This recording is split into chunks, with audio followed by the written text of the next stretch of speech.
মুসাদ এত সস্তা জিনিস না যে এখানে সাইফুস সাগরের সাথে মুসাদের লোক ছবি তুলে ফেসবুকে পোস্ট দিবে, ফেসবুকে পোস্ট দিবে। সুতরাং বাদ দেন, আপনি এই আলোচনা বাদ দেন, আপনি মূল আলোচনায় আসেন ভাইজান। মূল আলোচনা হলো তন্ত্রের জন্য কাজ করছে আর কারা কতটুকু কি করছে না করছে না। আওয়ামী লীগ যার প্রশংসা করে আই থিঙ্ক তার বিষয়ে প্রশ্ন করার সুযোগ জনগণের থেকে যায়। আর আওয়ামী লীগ যার বিপক্ষে যায় তার প্রতি জনগণের ভালোবাসা বেড়ে যায়, যেটি এখানে একজন বক্তা প্রবাসে অবস্থান করছেন, মানে যিনি প্রশ্ন করার সুযোগ পেয়েছিলেন, তিনি আমাকে বললেন যে রাশেদ ভাই আপনারা ডাক দেন, এসে প্রয়োজনে জীবন দিয়ে দিব। এই যে রাশেদ খান, নুরুল হক নুরদের প্রতি মানুষের ভালোবাসা, এই ভালোবাসা কি সাহেব ভাইয়ের কথা কেউ বলেছে এখানে? এই অকৃত্রিম ভালোবাসা কিভাবে আপনারা এটার সাথে প্রতারণা করতে পেরেছেন? যার বাংলাদেশের মানুষ তো আমরা যদি প্রতারণা করতাম সাহেব ভাই, মিস্টার সাহেব ভাই শোনেন, তাহলে এখানে এই প্রবাসী ভাই এসে বলতো না রাশেদ ভাই আপনি ডাক দেন, আপনার ডাকে সাড়া দিয়ে জীবন দিয়ে দেবো। আমরা যদি প্রতারণা করতাম, আপনি নিজেই প্রমাণ পেয়েছেন, আপনার কথার কোনো ধরনের ভিত্তি নাই। এখানে কমেন্ট গুলো চেক করেন, এখানে কমেন্ট গুলো চেক করেন। আমি দর্শকদেরকে বলবো, দর্শক প্রিয় দর্শক আপনারা একটু কমেন্ট করেন যে আমার বক্তব্য আপনি গ্রহণ করছেন নাকি সাহেব ভাইয়ের বক্তব্য গ্রহণ করছেন। সাহেব ভাই আপনি কমেন্ট গুলো চেক করেন। মুসাদ এত সস্তা জিনিস না যে এখানে সাইফুস সাগরের সাথে মুসাদের লোক ছবি তুলে ফেসবুকে পোস্ট দিবে, ফেসবুকে পোস্ট দিবে। সুতরাং বাদ দেন, আপনি এই আলোচনা বাদ দেন, আপনি মূল আলোচনায় আসেন ভাইজান। মূল আলোচনা হলো, তো এখানে দেখেন দুজন দর্শক আমাকে প্রশ্ন করেছিল এবং সাহেব ভাই যে বিষয়টি আলোচনায় আনছেন, যেহেতু তিনি আলোচনায় এনেছেন, আমি যদি উত্তর না দিই সেক্ষেত্রে আমার এক ধরনের দুর্বলতা প্রকাশ পায়। উনি আমাদের সভাপতি নুরুল হক নূরকে নিয়ে যেটি বলেছেন যে মোসাদের এজেন্ট, আমি ওই সময় বলার চেষ্টা করেছিলাম, যদিও বলতে পারিনি। সেটি হলো দেখেন, মোসাদ বাংলাদেশে, সরি, মোসাদ পৃথিবীর এমন গোয়েন্দা সংস্থা, মোসাদের সম্পর্কে সকলেই জানে। তো মোসাদ এমন কোন গোয়েন্দা সংস্থা না যারা আসলে নুরুল হক নূরের সাথে ছবি তুলে ফেসবুকে পোস্ট করবে। সুতরাং এইখানে আপনাকে বুঝতে হবে যে নুরুল হক নূর কোন মোসাদের সাথে সাক্ষাৎ করার সুযোগ তার নাই। এমনকি আমার মনে হয় যে এখানে নুরুল হক নূরের থেকে বড় একজন নেতা তারও এই ধরনের সুযোগ নাই, কারণ মোসাদ যেভাবে কাজ করে, তারা যদি কারোর সাথে সাক্ষাৎ করেও থাকে সেটি আসলে কখনোই ডিসক্লোজ হয় না। আই থিঙ্ক তিনি উত্তর পেয়েছেন। মূলত যেহেতু এখানে সাহেব ভাই একবার বললেন যে নুরুল হক নূর, রাশেদ খান, আমরা যে আন্দোলন করেছি, মানুষকে সাড়া জাগিয়েছি, পুরো তরুণ প্রজন্মকে আমরা আকৃষ্ট করতে পেরেছি, তাদের নিয়ে আন্দোলন করেছি, তিনি এটার প্রশংসা করলেন। পরবর্তীতে আমি যখন তাকে কাউন্টার দিয়েছি, তার কথাগুলোর উত্তর দিয়েছি, তিনি খেপে গিয়ে রেগে মেগে তিনি যেটি বললেন 10 জন্য আন্দোলন করে, আবার আমাদের বিরুদ্ধে কেউ কেউ সমালোচনা করে সেটিকে আবার তিনি পুঁজি করলেন। দেখেন, যখন আমরা সরকারের বিরুদ্ধে সমালোচনা করছি, নুরুল হক নূর যখন সরকারের বিরুদ্ধে সমালোচনা করছে এবং আমাদের কেউ হয়তো একসময় আমাদের সাথে ছিল, তাদেরকে আবার এই সরকারের পক্ষের লোকজন প্রশংসা করছে, তাহলে বুঝতে হবে যে কারা প্রকৃতপক্ষে সরকার বিরোধিতার জায়গায় রয়েছে, কারা প্রকৃতপক্ষে গণতন্ত্রের জন্য কাজ করছে আর কারা কতটুকু কি করছে না করছে না। আওয়ামী লীগ যার প্রশংসা করে আই থিঙ্ক তার বিষয়ে প্রশ্ন করার সুযোগ জনগণের থেকে যায়।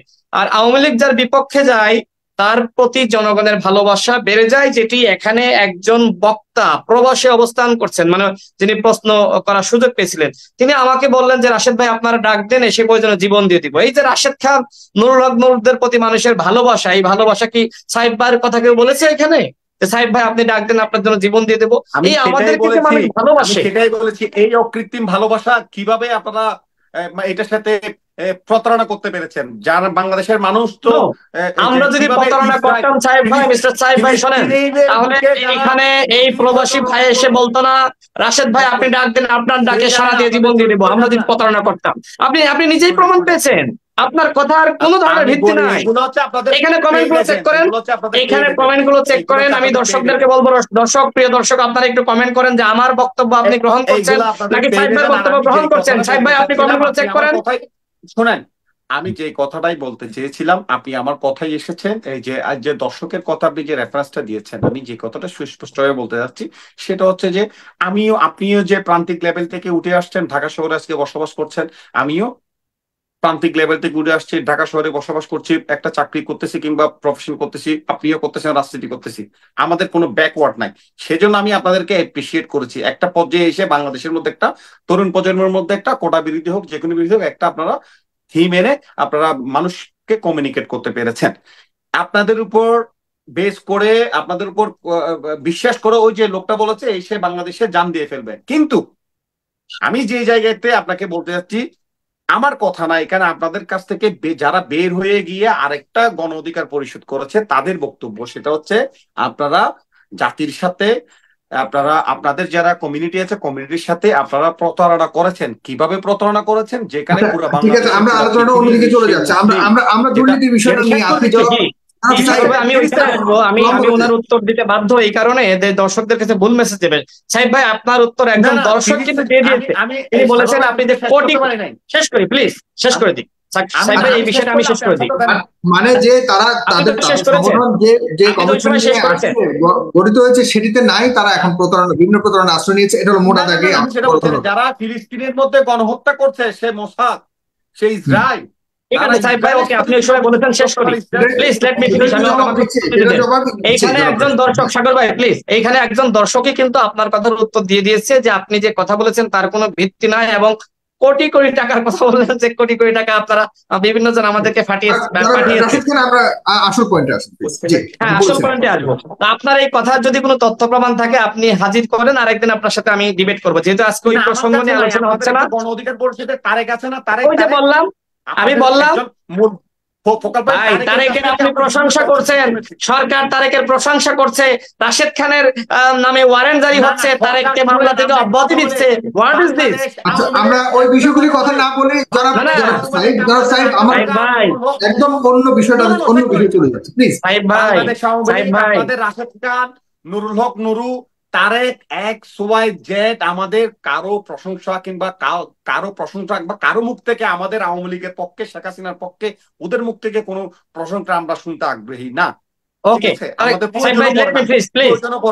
আমাদের রাশেদ খান মূল প্রসঙ্গে প্লিজ।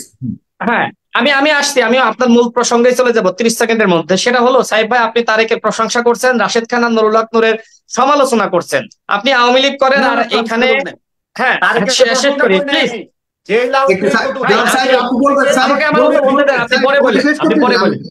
শেষ করতে দেন। এবং আওয়ামী লীগের লোকজন তারেকের বক্তব্যকে পুঁজি করে রাশেদ খান, নুরুল হক নূরদের বিরুদ্ধে বলছে। আপনাকে বুঝতে হবে যে আওয়ামী লীগ কাকে কাছে নিচ্ছে আর কাকে দূরে ঠেলছে। সুতরাং জনগণের পক্ষে কারা রয়েছে আর কারা নেই সে বিষয়ে আমি প্রশ্ন তুলতে চাই না। এইখানে একজন জনগণের পক্ষ থেকে একজন ব্যক্তি, একজন ভাই, তিনি উত্তর দিয়ে দিয়েছেন যে আপনি যে লাখ লাখ টাকার গল্প শোনালেন, আপনি যে মোসাদের এজেন্টের গল্প শোনালেন, এইগুলোর কোনো ভিত্তি নাই। মোসাদ এত সস্তা জিনিস না যে এখানে সাইফুস সাগরের সাথে মোসাদের লোক ছবি তুলে ফেসবুকে পোস্ট দিবে, ফেসবুকে পোস্ট দিবে। আপনি এই আলোচনা বাদ দেন, আপনি মূল আলোচনায় আসেন ভাইজান। মূল আলোচনা হলো এইখানে বেনজির বলেন